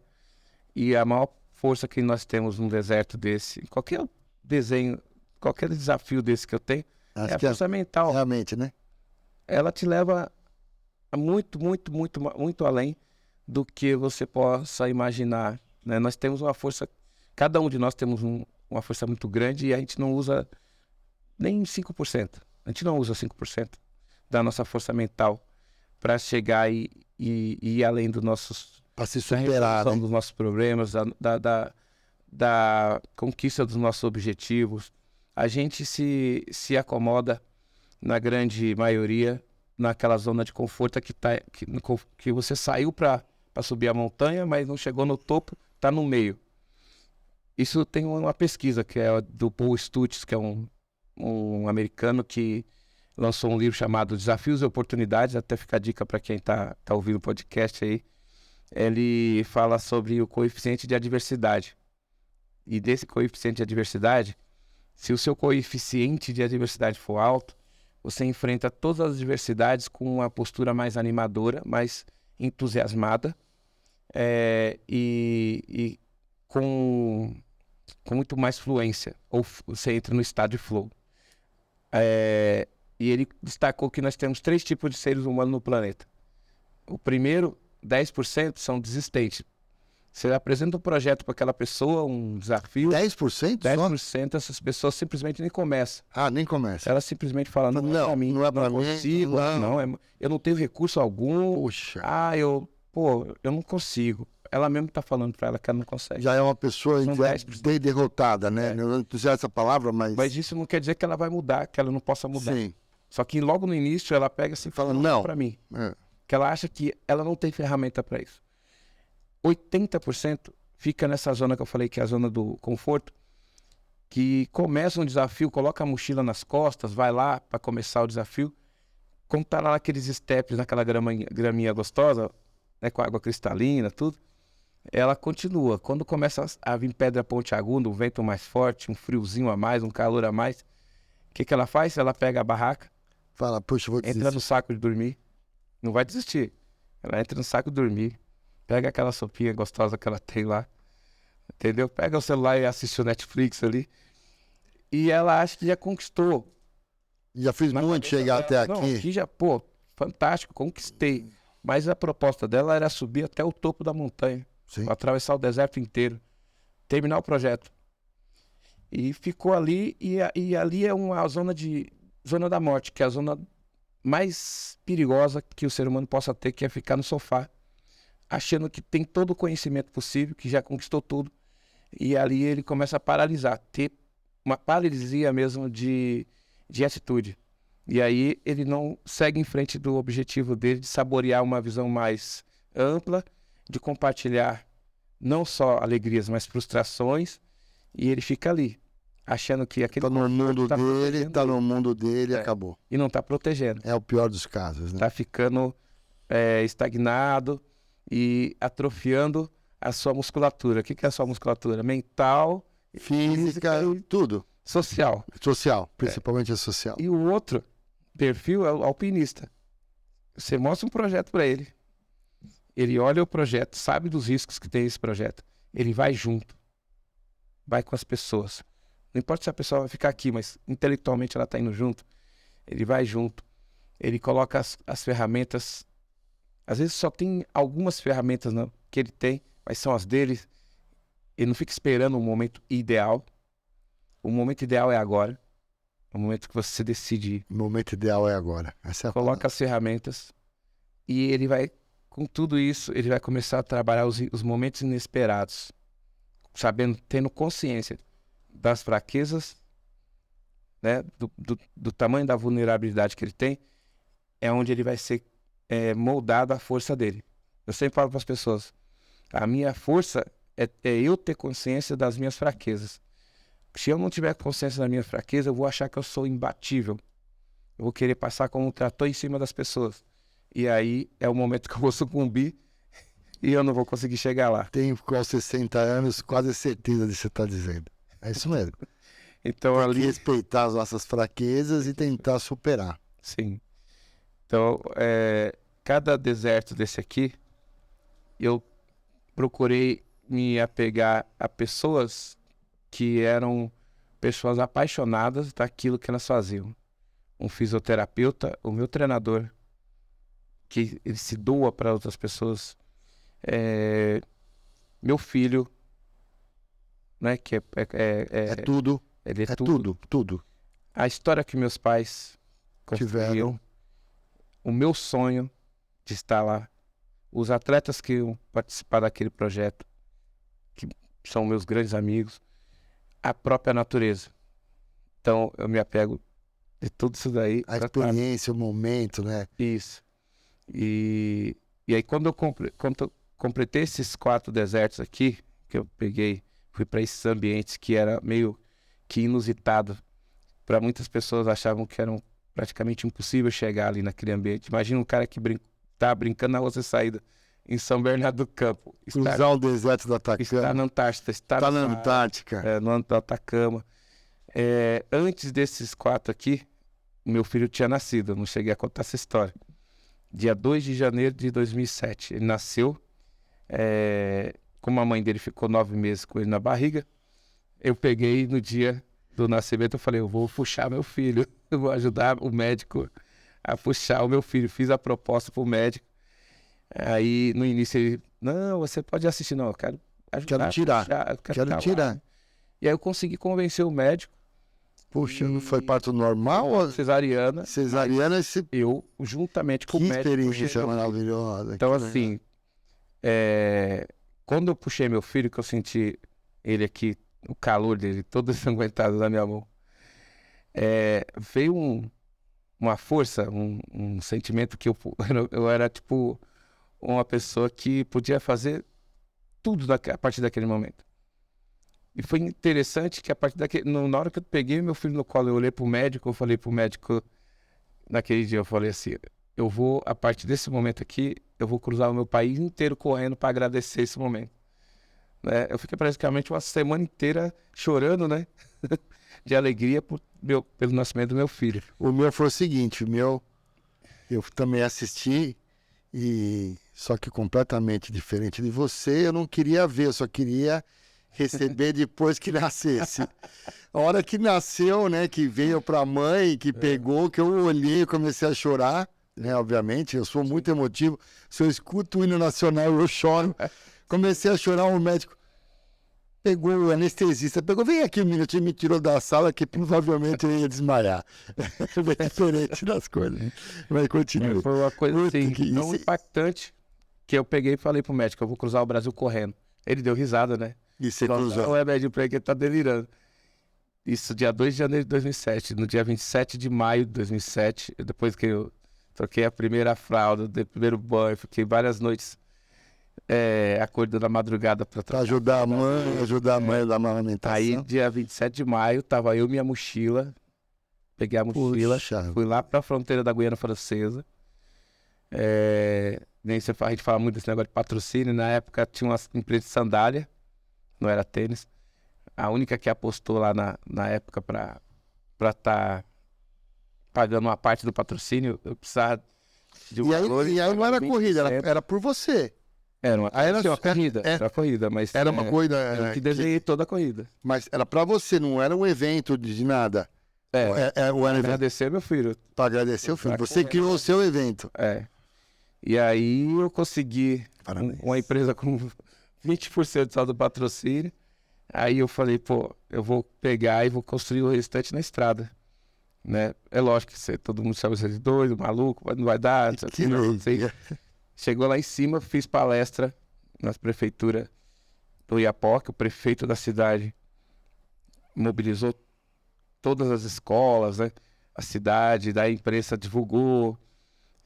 Fiz palestra no Exército de Fronteira da Guiana Francesa, né? Em Cleveland do Norte, imagina, lá no final do Brasil. E aí o comandante do Exército falou assim, olha, você vai passar por um trecho muito perigoso, que era a distância de lá do Oiapoque até chegar em Macapá, que é a capital do Amapá, eram quase 600 quilômetros de estrada de lama. Não era de estrada de... Lama, Era Lama. lama. É a 382, não? 282, né? Não é 282. É. A que cruza o Oiapoque é o 163. Se eu não me engano, 163 ou 168. E aí eles pegaram e falaram, não, a gente vai estar junto com você, a gente vai dar uma escolta. Imagina, ter uma escolta do Exército Do Exército Brasileiro, você Nada oficial de pegar. Sim, sim. É. Falou, não, a gente vai estar até Macapá Vai te com ajudar. você. Aí cheguei em Macapá, Sensacional. colocaram aqueles caras de moto, né? Sim, os Eles batedores montavam- na frente. montavam a tenda, me servia açaí, aquela coisa toda. E aí quando cheguei em Macapá, tava toda a imprensa, né? Me esperando lá. E dali a coisa começou a abrir, que as pessoas queriam me receber na casa delas. Aí sempre tinha um hotel, não, na cidade tal já tem hotel. E a coisa foi crescendo. E aí vem a índole do brasileiro de querer ajudar, né? De ver que um cara tá batalhando. Sim. Aí eu fui, atravessei, cheguei no Chuí, era para fazer em 120 dias. Você foi até o Chuí. Eu fiz em 100 dias, entrou pro livro dos recordes brasileiros, né? A maior distância no menor tempo, 9.000 quilômetros de corrida. E isso para agradecer meu filho. O único objetivo era esse. Cara, parabéns. Aí, Parabéns, mano. aí disso tudo que veio o convite para fazer esses Os 4 desertos. desertos. Fui convidado para fazer a primeira prova no deserto de Gobi, na China. Ali, antes de ir para Gobi, eu tinha que conhecer meu corpo melhor. Eu queria saber como que o meu corpo ia funcionar nesses ambientes totalmente diferentes do meu país, né? Já que aqui a gente já tinha vários ambientes também. Aí eu fui buscar parceria na Escola Paulista de Medicina para fazer check-up. Fiz todo o check-up nos hospitais da Escola Paulista de Medicina. Um dos exames foi feito dentro do prédio do GRAAC, que é o Hospital do Câncer, Sim, que infantil. atende crianças com câncer na vila, aqui na Santa Cruz, né? Em São Paulo. E aí eu fiz ressonância no prédio nesse dia, era um sábado de manhã. E nesse dia eu entrei e falei, pô, eu vou chegar lá na China, eu quero estar entre os 50 melhores atletas, né? Quero chegar lá e fazer muito bem essa prova e tal. Terminei a ressonância, fui visitar o hospital, comecei a ver todas as alas. Aí fui na brinquedoteca, Sentiu a vida. conversei com as crianças. Aí quando foi pra sair, eu falei assim, não, eu vou correr por vocês. Eu falei assim, Você imagina. a partir de agora, né, o tio vai correr por vocês. Então foi um negócio bem, bem forte, assim. Bem forte. Parabéns por isso. Parabéns de novo. Aí eu falo assim, as pessoas perguntam, mas você corre pra ajudar as crianças do GRAAC, você teve caso em família? Eu falei, não. Meu filho tem saúde, eu tenho saúde. É um ato de agradecimento mesmo. E também, quando eu conheci as crianças ali, elas estavam num momento mais difícil da vida delas, mas elas estavam sorrindo, estavam brincando. Uhum. E eu falei que eu ia correr esses desertos com a mesma postura, né? E eu já recebia esse feedback da minha mãe, né? Ela falava, mantenha o sorriso. Minha mãe falava uma coisa que leva até hoje, leva o seu sorriso como passaporte, né? Você tem um sorriso E estampado aí, no rosto. eu falei, eu vou correr essas provas sorrindo, Por eles. sorrindo. E por eles.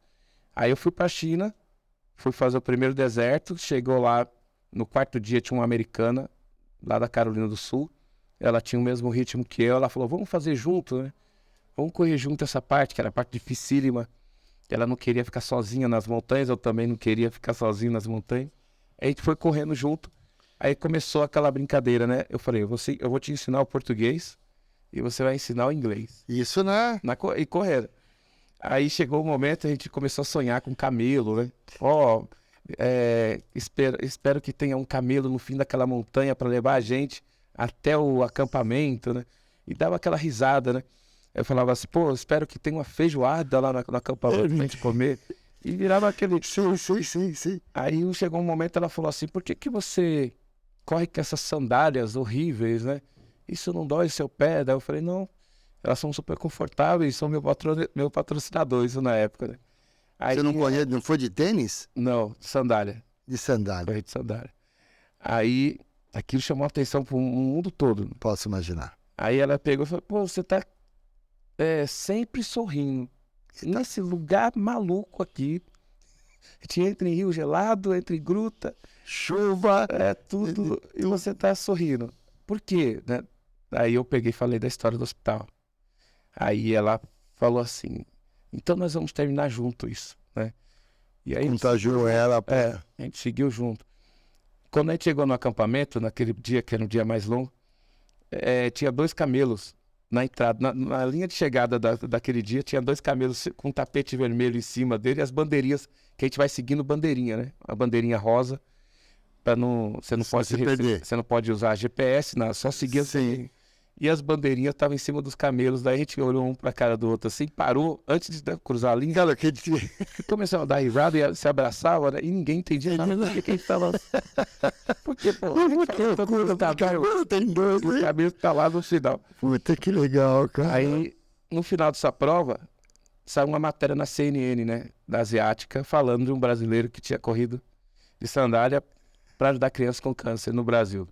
E quem tinha feito a matéria era essa menina que correu comigo. Eu não sabia que ela era jornalista. Ela era jornalista, quer dizer, ela foi muito engraçado. fazendo a jornada dela e já foi fazendo uma matéria pro trabalho. Eu não sabia, por nenhum momento. Que pariu, que e legal. a partir dali... Parabéns, cara.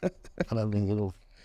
A partir dali eu falei que a minha corrida não poderia ser só por um metal, uma medalha, ou por um recorde. E que aquela corrida tinha que ter um significado maior. É um recorde pessoal, né? É uma conquista pessoal muito nobre da sua parte. Falei, Parabéns. Nem pessoal, assim, se fosse ter passar uma mensagem. Sim. A partir daquele dia de Goiaba que eu falei que tinha feito sentido aquela vez que eu corri na Vila Prudente, a primeira vez, que eu falei que a corrida ia ser o esporte que ia fazer diferença na minha vida. E a forma que o esporte faz diferença é transformar quilômetros em cura, né? Que é não simplesmente pegar e correr, entrar numa corrida para falar, eu sou melhor que esse, mas que a minha corrida entregue uma mensagem, que as pessoas não desistam dos seus projetos, dos seus sonhos, dos seus objetivos, da sua gentileza com as pessoas.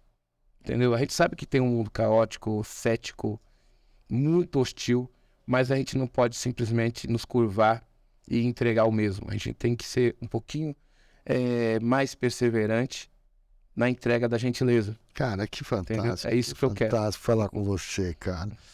Sei que... deixa eu definir um pouco você agora. Você virou, acho que isso deve todo mundo te perguntar, mas eu queria que você relatasse aqui.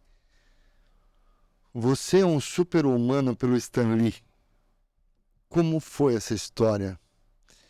Para quem, acho que todo mundo sabe, o Stan Lee é o criador do Homem-Aranha, né, do Pantera Negra, de toda a história em quadrinhos. E ele no mundo inteiro buscou super-humanos. Era da History Channel? Isso.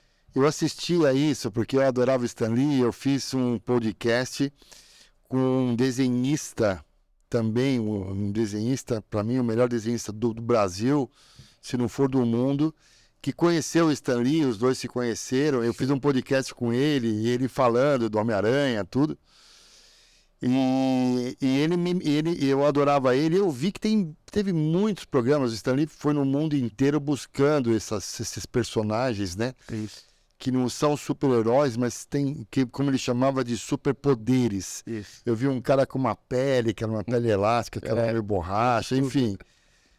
E você foi classificado como um super-humano de qual? Como um corredor? O que é, velho? Me conta essa história do Stan Lee, cara. Como ele chegou em você? Ele estava vivo ainda? Sim, o programa estava vivo, ele criou o programa na América Latina, América do Norte. E depois foi na América Latina. Como que ele chegou em você, cara? Como é que foi receber? Conta essa história, é curiosidade minha. Sim. Como é que foi? Só um resumo, né, que eu tinha cruzado o Brasil em 2007. Fui fazer os 4 desertos mais extremos. Bom, ali você cruzou o State of Drake. Sim. Aqui, Puta, esses deve 4 ter aqui, várias histórias aqui. quando eu fiz esses 4 desertos, eles já estavam me observando e eu não sabia.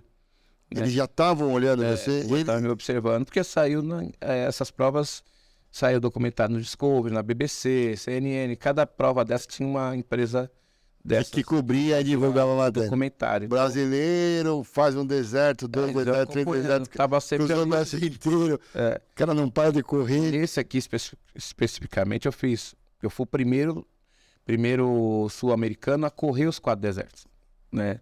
Correr na Antártida, eu fui o primeiro sul-americano a estar lá na Antártida correndo. Aí dá um podcast só de cada deserto desse, né? Depois, se você quiser, dá. Esse aqui, por exemplo, na Antártida, a referência da Antártida, quando se fala de Antártida, a gente lembra de quem? Do Amir Klink, né? É. E eu tive a oportunidade de pegar dicas do Amir Klink quando eu fui cruzar o Brasil, do Oiapoque ao Chuí, né? Eu Você tive foi a com oportunidade ele? de conversar com ele aqui em São Paulo, aqui no Brooklyn. E ele até brincou, falou, pô, você vai ser o velejador das terras, né? Eu tive a oportunidade de falar com ele também, vem tudo que você falou. A Antártida, eu fiz um podcast, aliás, o meu primeiro podcast foi com um alpinista que fez 30 expedições na Antártida, Antártica, e ficou 6 meses lá, igual o Amir Klink. Show. Louco também, louco assim, louco no bom sentido, né? Eu e ele, a gente faz palestra. E o Amir Klink, eu tive a oportunidade de conhecer para ele, conversar com ele também. Eu estava num evento que ele estava, como você, palestrando, e eu estava ouvindo, e aí eu fui almoçar com ele. Eu falei, pô, Amir, você falou, né, de sonhos, né, que tem que ir atrás de sonhos.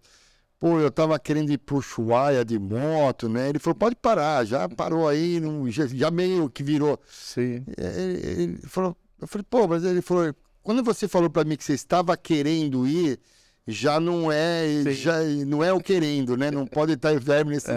Eu vou. Eu vou, Will. Não é nem eu quero, eu vou para como eu. Então, né, ele me deu também essas dicas e o Amir Klink realmente é um cara diferente. E aí ele falou com você que você seria o velejador da Terra. Então, assim, é uma pessoa que é referência. Imagina que você. Eu nunca imaginei que eu estaria na Antártida. Puta, deve ser um. Né? Então, quando eu fiz o deserto de Gobi, que eu completei, eu falei assim: se eu fizer um primeiro dia, eu já. Tá bom. Pra mim já tá maravilhosamente bem. Já deu. Primeiro dia do deserto de Gobi. São 7 dias. Quem não sabe, são 7 dias no ambiente extremo, 250 quilômetros. Dá uma média por dia de 11 a 12 horas correndo. No 5º dia, a etapa mais longa, né? De 80 a 100 quilômetros, daí até 28, 30 horas para completar. Sem parar, né? Você um dia pode atrás parar. do outro. Não, um dia atrás do outro. Não é corre hoje, descansa. Sim, não, por etapa. Você corre 40 quilômetros no primeiro dia, 40 no segundo. Segundo E dia. acampando à noite. Não tem nenhum dia de descanso. Não, é 7 40, dias. você corre o dia inteiro, porque assim, cada um tem o seu tempo, né? Aí vai aumentando. Conforme vai passando, cada etapa vai aumentando a quilometragem e a dificuldade também. Não é só a quilometragem. Aqui o pessoal corre 40 quilômetros em 12 horas. Aqui em São Paulo, o ganhador fez em 2 horas e 15 ontem. Mas no deserto, subir numa montanha a 5 mil metros de altura, Sem ar. ou numa geleira, ou no sal, Menos 30 graus. você tem todas as variáveis. Então, assim... Que não são poucas, né? Não é Não. 30. São as puta variável Sim, é o fortíssima. extremo. É o extremo. Então, eu peguei e consegui fazer esses 4 em menos de um ano. Fui o primeiro a fazer em menos de um ano os 4 desertos. Então, eu ganhei a medalha lá, que entra para um clube chamado Four Deserts, os 4 desertos, né? Então, você fica marcado ali, entra para a história, né? Como Sim. um dos atletas que conseguiu fazer esses 4 desertos em menos de um ano. Então, você é beneficiado quando você chega numa prova dessa. Olha, é o cara do... É o cara, né? Dos atletas. É interessante. Eu não imaginava o tamanho da repercussão que dava essas Posso provas. imaginar, posso imaginar. Depois que eu fiz isso daqui, em 2008, Os caras estavam de olho em você já. eu decidi pegar, né, com o link do GRAAC, eu decidi criar uma campanha chamada Transforme Quilômetros em Cura. E eu falei, pô, eu vou cruzar os Estados Unidos correndo. A minha ideia original era sair de São Francisco e chegar em Nova York, entrar dentro da maratona de Nova York e fechar no Central Park. Esse era o meu objetivo. Mas eu não consegui a inscrição para Maratona de Nova York. E também eu recebi a negativa do pessoal da organização, que eles achavam que eu ia chegar e ia causar ia desajustar a logística, né, da prova. Porque Os caras nos Estados Unidos, os caras pensam grande. Então ele fala, pô, peraí, esse cara vai chegar cruzando os Estados Unidos, chegando aqui, E ainda vai fazer a vai maratona. dar uma desajustada aqui, né? Que Na chegada. loucura, Então, velho. não tem como chegar assim na Maratona de Nova York, ok. Que loucura, Aí eu hein? pesquisando, vi uma festa da Globo que era a Brazilian Day, na Little Brasil, e era mês de setembro, o último dia do verão. Aí eu falei, é nessa prova, nessa festa, eu vou dar a largada. Mandei um e-mail para a Brazilian Day, 2 dias depois me mandaram um e-mail de volta falando incrível, fantástico, a gente quer você aqui. Cara, Aí virei jurado lá da Miss Brasília Day só para justificar minha presença na festa. que legal, cara. Carlinhos Brau abriu caminhos com as baianas. Sim, é um festão, Em Nova York. O Carlinhos Brau abrindo, fazendo a lavagem da Little Brasil Que legal, velho. com as baianas. Eu falei, cara, a conexão com a terra dos meus pais, estou aqui em Nova York, abrindo a minha largada. E fui eu e um ciclista que nunca tinha saído do Brasil, um paraibano, que ele entrou em contato comigo 2 meses antes da viagem, pedindo para que eu desse uma orientação para ele, que ele queria cruzar o Brasil de bicicleta, que ele tinha visto lá na internet, e se eu pudesse dar uma orientação Dá as dicas, logística. Eu falei, não, vamos conversar. Daí comecei a conversar com ele na Vila Madalena, e aí Como eu ele comecei chama? a falar, Como ele- Francisco Francisco. da Silva. Aí eu comecei a falar da prova dos Estados Unidos, e na prova dos Estados Unidos eu tinha feito uma chamada na internet, e tinha um monte de ciclista uns meses antes. Ah, não, legal, eu vou. Daí, quando foi chegando os meses, as pessoas falaram, eu vou ter que fazer isso, É, fazer aquilo. na moto é igual. Vou viajar, vai vir 20. Vai chegando o dia, começa a ficar 5, 4, 2, vai 2. Aí não tinha ninguém. Não tinha ninguém. Eu já tava com a minha cabeça assim, eu vou chegar nos Estados Unidos, eu vou pegar alguém de lá, que tope, fazer pelo menos um período tal, comigo, né? E aí, no final, conversando com o Francisco, eu tinha acabado de conhecer, falei dos Estados Unidos, ele olhou com um brilho nos olhos, e eu não posso ir junto, ele falou. Vambora. Bora, eu preciso. Bora, velho. Aí eu falei, só que eu não vou poder te pagar salário, Não, não, não. mas você vai ter uma experiência que você nunca vai esquecer da sua vida, e você vai ter um visto americano, né? Falei assim, um visto americano. A gente foi para Brasília para pegar uma carta do ministro do esporte, uma carta institucional. Até isso é difícil no Brasil, né? Mas assim, eu falei, eu quero uma carta institucional para abrir meus caminhos lá com as autoridades americanas. Quando uma polícia parar no meio da estrada, eu mostro aquela carta. Claro, não quero nenhum Tem uma problema. autoridade aqui aplaudindo. Tá acompanhando, sendo monitorado. Aí eu fui recebido pelo ministro do esporte na época.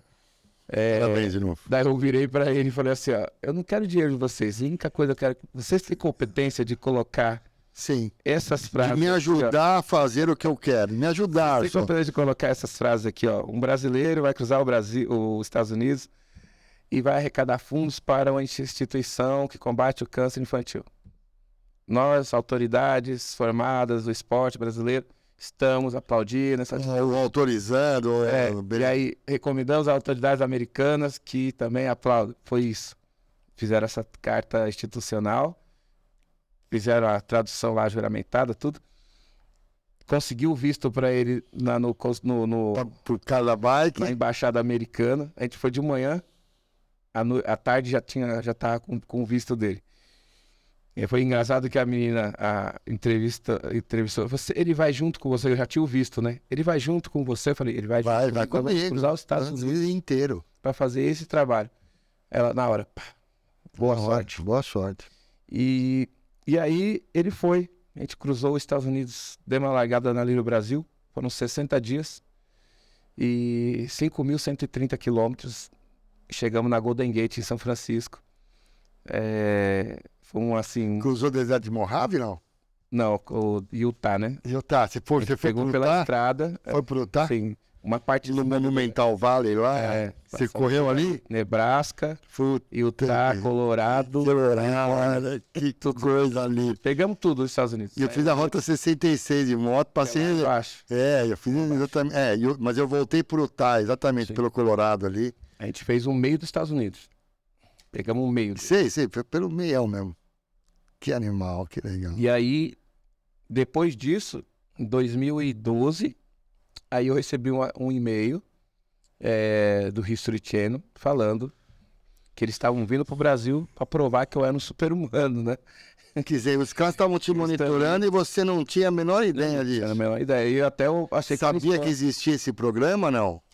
Não, eu sabia, assim... Como todo mundo assistia, né? Nem tinha assistido, eu sabia, eu já tinha ouvido falar de super-humano. E eu assistia, adorava. Assistido. E aí quando ela falou, a gente tá indo pro Brasil pra provar que você é super-humano. Eu falei, não, faço o que eu gosto, eu não preciso provar nada pra ninguém. Eles entraram em contato e vieram pra cá. E aí vieram pra cá, falando, a gente vai montar um documentário, e a gente já tá te acompanhando há 5 anos, e você é um super-humano. Com certeza, né? Super-humano. E aí o que Com que certeza, eles, que eles colocaram como super-humano? Que não é que eu sou o mais rápido, o mais forte, mais resistente. É que tudo que eu me propus a fazer, eu fiz. A sua filosofia de vida. Eu fiz e não tive lesão. Fui fazer todos esses ambientes extremos e voltei sem lesão. E eu não usava, na época, ainda correr de sandália, então ele ficou mais maluco ainda, porque eu falei, não usa tênis de desportistas, aí ele falou assim, dos desportistas usam. É como se fosse, não importasse se eu fosse descalço ou de tênis, com o melhor tênis do mundo, eu ia. O que tá mais importante não é a roupa, é a sua atitude. É a realização do seu propósito. É a sua atitude. Sim, a sua atitude. E aí ele falou, por que ele é considerado super-humano? Porque ele corre transformando quilômetros em cura. Foi isso que ele quis colocar, que a gente se torna super-herói, qualquer um de nós podemos ser super-herói. É só conversar com o super-herói que tem dentro de você. Nós todos temos amor no coração. É só ir lá e acionar o amor que você tem no seu coração. Somos éticos. Acione isso todo dia. Podemos abraçar mais pessoas? Acione esse abraço que você pode dar para as pessoas. Tá tudo aí em você. Agora tem a sua escolha de querer acionar isso ou não. Ser mais azedo, ser mais amargo ou ser mais leve mesmo estando convivendo com o caos, com o ceticismo, com a intolerância. Então a gente tem essa escolha interna e não é fácil. Existem tempestades internas para chegar e tomar uma decisão. Mas que se você fizer um esforcinho a mais, você chega até o final de forma até mais leve, mais pleno. Tenho dúvida. E foi o que eu fiz escolhendo esse esporte como a corrida, como a ultramaratona, para chegar e hoje rodar praticamente o mundo todo, né? Eu rodei 150 mil quilômetros. Ontem eu fiz 30 anos de carreira. Eu ia te perguntar, quantos carros já foi? 150 mil quilômetros, dá 3 voltas e meia na Terra. 3 voltas e meia na Terra. Devagar e sempre, sem passar por cima de ninguém. E 30 anos. Esse ano eu completei 50 anos de idade, 30 anos de carreira. E sem pensar em parar. Eu acho que a aposentadoria é quando você para de respirar. Quando você para de respirar é a sua aposentadoria. Eu acho que assim, quando você inspira, né, você traz toda a riqueza que o planeta tem. E quando você expira, você entrega também um pouco da sua riqueza. É uma troca. Quando você para de fazer isso é porque você não está mais nesse plano. Você passou para um outro lugar. Patamar. Então, quando alguém pergunta, quando você vai parar? Eu não posso responder isso, porque está muito além da minha concepção de entendimento. Eu acho que eu só tenho que agradecer cada dia que eu levanto, e cada dia que eu levanto, que se eu estiver respirando e eu puder oferecer o melhor para as pessoas, eu vou estar indo em frente, entregando esse meu melhor. Só isso. Deixa eu fazer uma pergunta. Na verdade, eu poderia ficar aqui 40 horas falando com você, no mínimo. Existem... Todos o pessoal que eu trago aqui no podcast são todas pessoas que têm o mesmo propósito de vida. Eu vou até me colocar junto, né? Eu já trouxe um amigo que foi buscar um amigo que estava com câncer, estava nos Estados Unidos e ligou para ele e falou: cara, eu tô já terminal e eu queria fazer uma viagem de moto, a última. E meu amigo saiu daqui, foi lá, comprou um sidecar e trouxe ele, sabe, na última viagem. E já trouxe cara de bicicleta que cruzou a Europa. e já trouxe o escalador de 30 anos, 30 vezes de Antártica. Cara, uma honra sem palavras falar com você como pessoa, independente do seu ser humano, super-humano, falar com o Carlos é o que é mais legal. E eu sempre faço uma pergunta e eu queria que você me respondesse. Carlos, o que é a vida para você, cara? Ixi, a vida é uma imensidão de possibilidades da gente conseguir realizar. A vida é a oportunidade de realização de tudo. Não tem limitação na vida. Às vezes as pessoas colocam um limite, mas a vida não tem esses limites. A vida é amplitude, não limitação. Sempre amplitude. É possível. Temos possibilidades. Ah, mas é difícil, temos muitas dificuldades. A dificuldade gera possibilidades. Muito bom. Não é só oportunidade, mas gera possibilidades. Por exemplo, a pessoa fala, eu tenho que ir trabalhar. Eu tenho que ir estudar. Eu tenho que ver o meu namorado. Já ouviu isso? Todos os dias. Ver a minha namorada. Eu tenho que ir dançar. Joga esse tenho pra longe. Você não tem que fazer essas coisas. Você pode fazer essas coisas. É possível fazer. É possível ser melhor. É possível entregar mais coisas. Eu falei da vulnerabilidade, né? Ah, mas pô, a gente é frágil. Como uma pessoa como o ser humano é frágil, né? A gente não... Uma pedrinha mata o ser humano. Uma pedrinha, pum. Mata. Mas sabendo dessa vulnerabilidade, você coloca as coisas certas. Você põe um protetor para a pedrinha não pegar. E você vai. Então você cria outro tipo de caminho, outro tipo de jornada mais segura, mais plena, mais leve. Você tem a mesma possibilidade de percorrer esses desertos aqui, mas com atitude diferente, né? Eu sempre pergunto para as pessoas, o que vocês vão colocar na mochila de vocês para atravessar o seu deserto, subir a sua montanha, desbravar a sua floresta? O que vocês vão colocar dentro da mochila? Que é isso que importa, né? É isso que importa. Daí eu falo, não é a lanterna, não é o saco de dormir. Não. Aquilo é só sim. É a atitude de gentileza, é o entusiasmo, é a ética, é a fé. Coloque essas coisas na sua mochila. E segue. E a jornada vai ser mais leve. Você sabe que existe 7 bilhões de pessoas no mundo, né? E essa pergunta que eu faço tem 7 bilhões de respostas diferentes. Não tem duas respostas iguais. Eu me pergunto todo dia, eu olho no espelho e falo o que é a vida, e todo dia essa resposta ela altera. Então eu ainda não sei definir o que é a vida. Carlos Carlinhos, ou você, cara, parabéns pelo seu lado. Acho que o seu maior dom é a sua pessoa, né? Que transmite pra gente, né? Esse poder de vida, esse poder de querer viver, né? De querer se superar do desafio. Parabéns, de verdade, né? Obrigado. E eu, um pouquinho mais velho com você, amo isso, busco isso todos os dias da minha vida, tá do lado de pessoas, né? Até no samba da coxia lá, aquela energia que começamos o episódio falando da Denise Fraga e vamos terminar com ele. Tenho amigos que são, aliás, um agradecimento ao Cícero Barreto, que mandou um puta beijo para você, é um ultramaratonista também, né? Um cara incrível e tem uma história também, eu conheço a história dele desde o zero. Não queria te rotular como um super-humano, como o cara do deserto, isso já está rotulado, né? Você conseguiu isso, mas eu queria te agradecer pela pessoa que você é.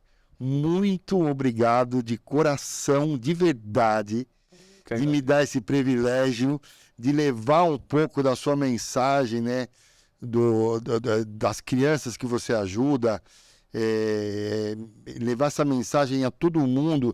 E quando eu te encontrei, eu falei, cara, quero ajudar no meu micro podcast, que é desse tamanho, né, a compartilhar esse seu conhecimento, trazer mais gente. Eu não tenho nenhum patrocínio, esse negócio é meu particular. Como você tem, isso é meu, não tenho um real de patrocínio.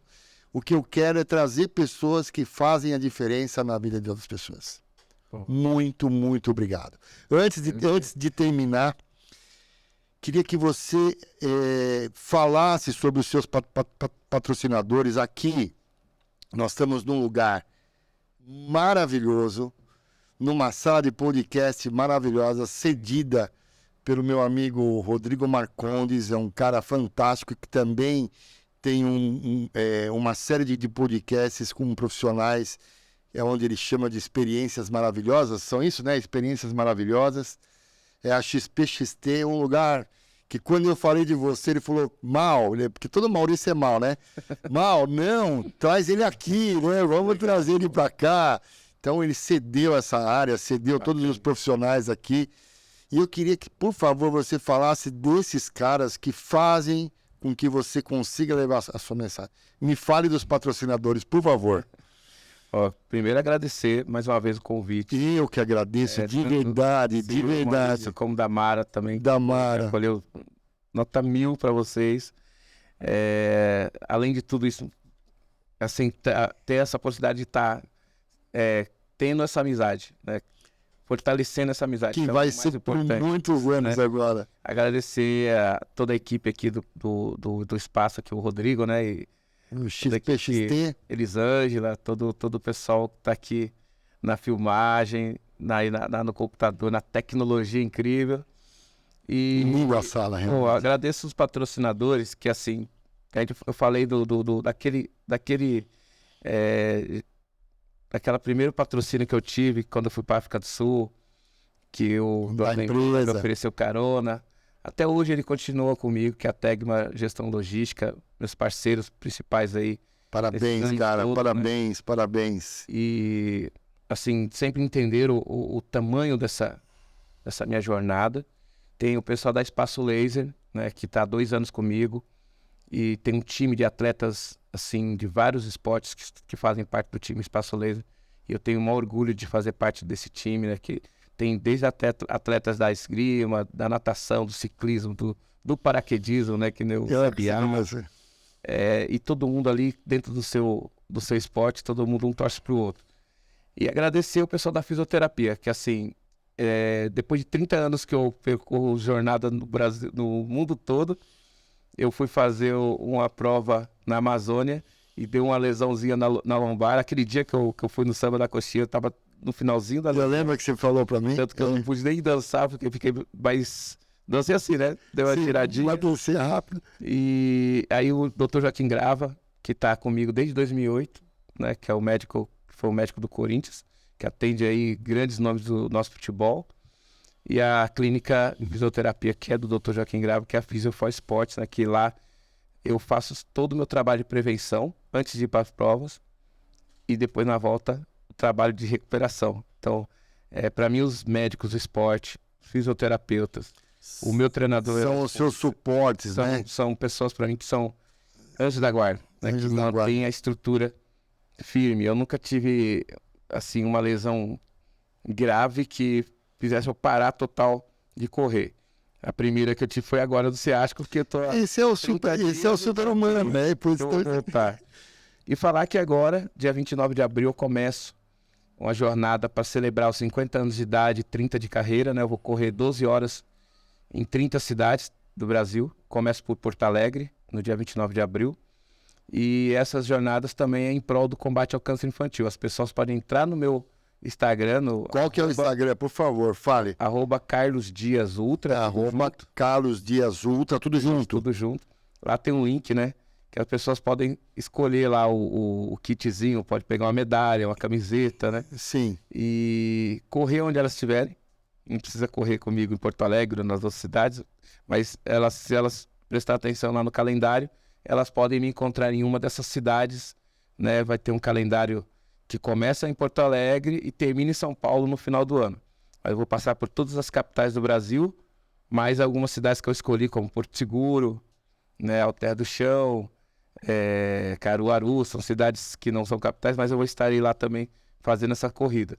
E elas vão, ao comprar o kit, elas ajudam a combater o câncer infantil. Fantástico. Mais uma vez, obrigado. E eu que te agradeço. Você gostou? Eu adorei. Não teve pauta, como eu te falei. Não é gostoso um papo informal? Eu adorei, cara. Puta, tô honrado. Uma mensagem para quem está ouvindo a gente aqui, que é que todo mundo tem um sonho, né? E a gente tem um lado que é o sonho e o outro lado é a realização desse sonho. Não é? Só que no meio tem um espaço grande ali, né? Que parece que tá uma dificuldade, né? De pegar, sair daqui do sonho para realizar. O meio é atitude, o meio é manter o foco, manter o entusiasmo e manter a persistência, determinação e saber que constância, pouquinho por dia, cada pedacinho que você conquista, cada passinho que você dá, é um momento de celebração e de agradecimento. Obrigado, Maurício. Namastê. Muito obrigado, cara de coração. Você é uma pessoa fantástica que vai pro resto da minha vida. Muito prazer, muito obrigado. Obrigado. Gente, muito obrigado. Suas diretrizes você já deu, né? Como o pessoal te acha?